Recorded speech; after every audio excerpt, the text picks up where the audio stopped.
Okay, welcome back everybody. This is Brian Grubb and I'm down here in the grow station that I have set up. I just wanted to go through a couple of things on germinating seeds.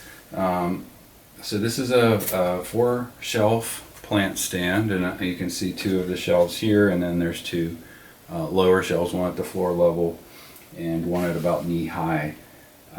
Essentially each shelf has 2 of these fluorescent light fixtures, and then these bulbs in here are of 2 types. Either it's a fluorescent for plants, or I do have some LED bulbs in here as well that a little bit more expensive upfront costs, but the long-term benefits will be of those LEDs is that they should extend for a longer time and be a little bit more energy efficient. So the upfront cost on this bulb is about $9. The shelf life will be a little bit less on that versus the LED.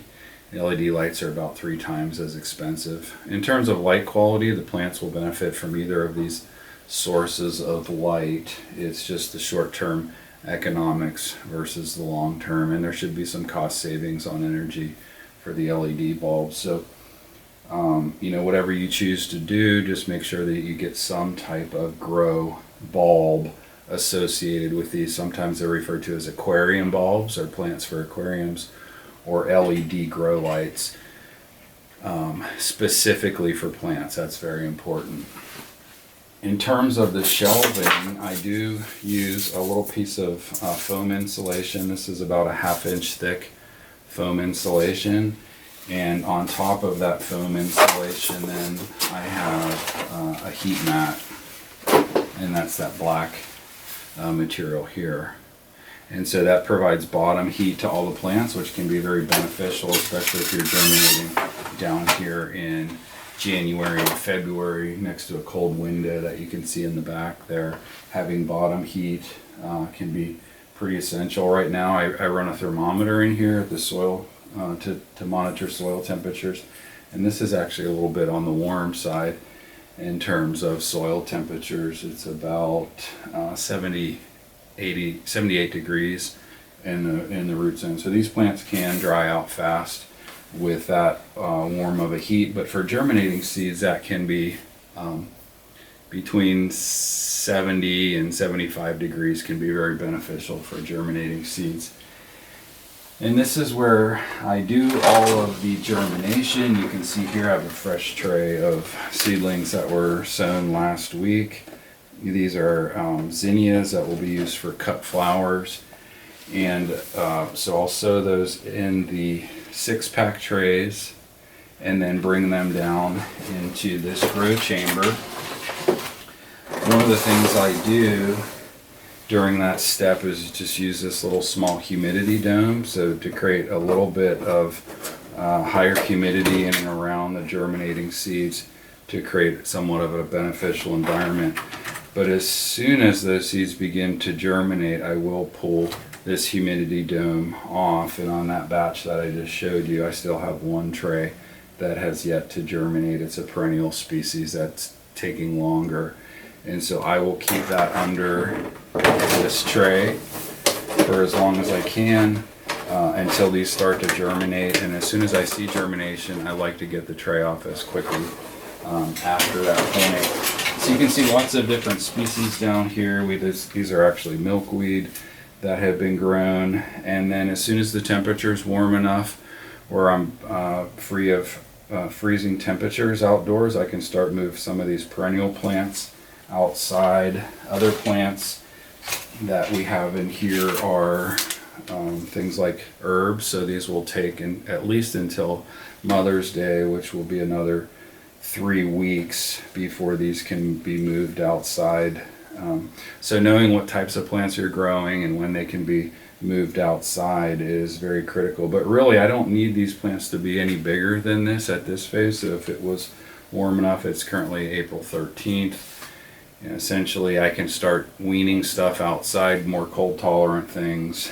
These basil might be a little bit too big by the time I want to get them out in another 3 weeks, so I could start to pinch these It's all about timing, understanding how long it takes to produce in this kind of container, if this is ultimately the one that you want going into the garden. So if I know this basil can be moved outside, what's called frost free, which is generally around Mother's Day, where it won't experience any frost or cold temperatures outside, I would need about 4 weeks to produce that. So starting them now would be about a perfect time. So we've started these a little bit early.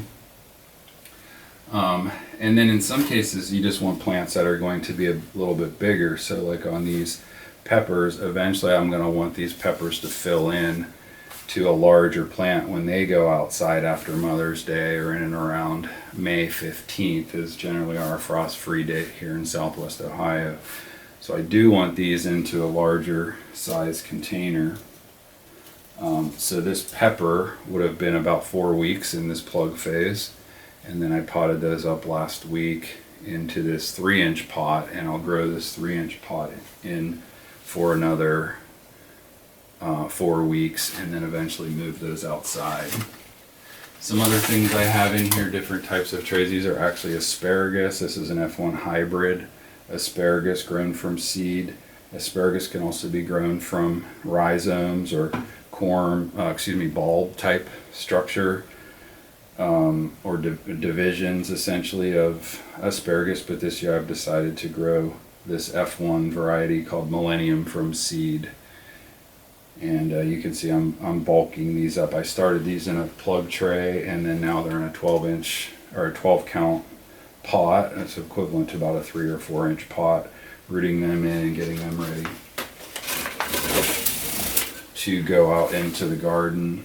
And then here's an example of some tomato seedlings that were planted about 3 weeks ago. So that's about the size. And on tomatoes, I'll either put these directly in the garden this size in another 3 weeks, which is probably not, it's going to be too much time, so that plant will start to get too big, and I'll have to do some potting up either into this 12 count or into this 3-inch pot for these tomatoes. But these actually particular tomatoes are being used for a specific project, which is different than planting directly in the garden. These are actually going to be grafted, and so I've started them a little bit early.